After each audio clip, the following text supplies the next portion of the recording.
भारत के वायु प्रदूषण को लेकर CREA की आई भयावह रिपोर्ट। सांस लेने लायक नहीं है देश के लगभग 60% जिलों की हवा।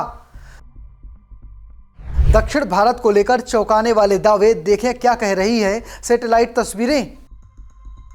इस वक्त दिल्ली ही नहीं पूरा देश वायु प्रदूषण की मार झेल रहा है। AQI के साथ PM 2.5 भी नए रिकॉर्ड बनाता जा रहा है। इसी बीच CREA यानी ऊर्जा एवं स्वच्छ वायु अनुसंधान केंद्र ने वायु की एक क्वालिटी को लेकर रिपोर्ट पब्लिश की है। ये रिपोर्ट भयावह रिपोर्ट है। सैटेलाइट डेटा पर आधारित ये रिपोर्ट बताती है कि देश का एक भी जिला WHO यानी विश्व स्वास्थ्य संगठन के जो मानक हैं उसे पूरा नहीं करता है।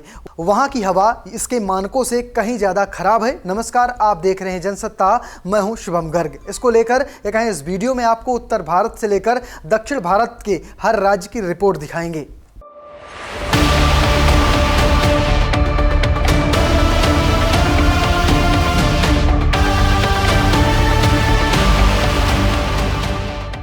ऊर्जा एवं स्वच्छ वायु अनुसंधान केंद्र की नई रिपोर्ट में भारत में वायु गुणवत्ता की भयावह स्थिति को उजागर किया गया है। सैटेलाइट डेटा पर आधारित ये रिपोर्ट बताती है कि देश का एक भी जिला WHO द्वारा निर्धारित 2.5 के मानक को पूरा नहीं करता है।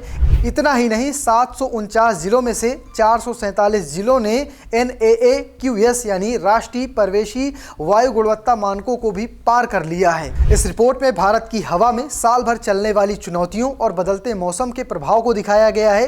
रिपोर्ट में 33 राज्यों और केंद्र शासित प्रदेशों पर शामिल किया गया है। इसमें लद्दाख, लक्षद्वीप, अंडमान निकोबार द्वीप को शामिल नहीं किया गया है।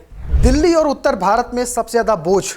इस रिपोर्ट के अनुसार दिल्ली ने एक बार फिर से सबसे प्रदूषित शहर का टैग हासिल किया है। यहाँ पर रिकॉर्ड PM 2.5 दर्ज किया गया है, जो राष्ट्रीय मानक का 2.5 गुना है और WHO मानक का 20 गुना है। दिल्ली के अलावा असम, हरियाणा और बिहार के कई जिले भी सबसे प्रदूषित 50 जिलों में शामिल हैं। असम और दिल्ली के ही 11 जिले शीर्ष 50 दूषित या कहें प्रदूषित जिलों में शामिल हैं, जबकि हरियाणा और बिहार के 7 जिले इस सूची में शामिल हैं।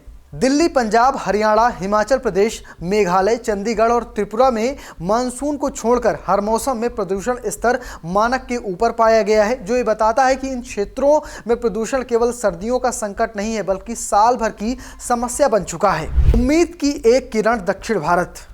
एक तरफ उत्तर भारत की स्थिति बेहद चिंताजनक है, वहीं दक्षिणी राज्य तुलनात्मक रूप से बेहतर स्थिति में है। पांडुचेरी ने सबसे कम PM 2.5 स्तर दर्ज किया है। इसके अलावा उसके बाद तमिलनाडु, कर्नाटक, तेलंगाना, केरल और आंध्र प्रदेश का स्थान है। हालांकि ये भी WHO मानकों से कई गुना अधिक है, लेकिन उत्तरी राज्यों की तुलना में इनकी स्थिति अपेक्षाकृत बेहतर है। मौसम और प्रदूषण का संबंध।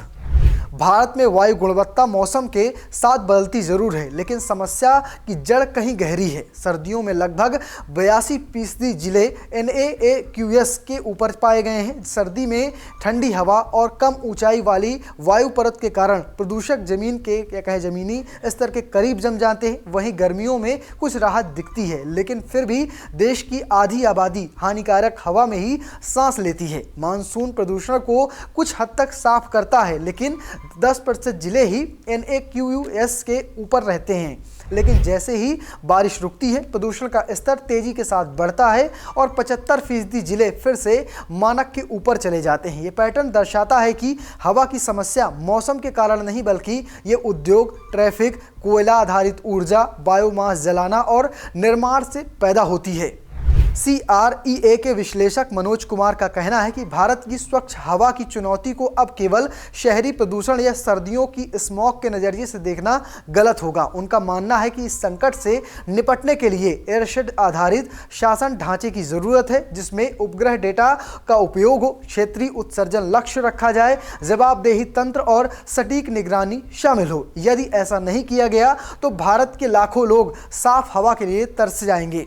आपको बता दूं कि हर साल 2 दिसंबर को देश भर में नेशनल पॉल्यूशन कंट्रोल डे मनाया जाता है। इस दिन का उद्देश्य लोगों को प्रदूषण से होने वाले नुकसान के प्रति जागरूक किया जाता है। वहीं दिल्ली एनसीआर में कई दिनों से वायु प्रदूषण का कहर जारी है। अभी भी कई जगहों पर एक्यूआई 200 के पार बना हुआ है, जो खराब श्रेणी को दर्शाता है। इस स्थिति में भी हवा के में सूक्ष्म कण यानी PM 2.5 की मात्रा अभी भी इतनी अधिक है कि ये स्वास्थ्य के लिए गंभीर खतरा पैदा कर सकती है। खराब हवा में लंबे समय तक रहना या फिर सांस लेना सांस की बीमारियां, अस्थमा, अटैक और हृदय संबंधी जोखिम को बढ़ा देता है। कुल मिलाकर ये रिपोर्ट भारत के लिए एक सख्त चेतावनी है। वायु प्रदूषण अब केवल पर्यावरण का नहीं बल्कि एक गंभीर सार्वजनिक स्वास्थ्य आपातकाल का रूप ले चुका है। देश की 130 करोड़ आबादी को स्वस्थ हवा उपलब्ध कराने के लिए एक राष्ट्रीय नीति की तत्काल जरूरत है। स्वस्थ हवा अब विकल्प नहीं बल्कि एक अनिवार्य प्राथमिकता हो गई है। रिपोर्ट को क्या लगता है, किन किन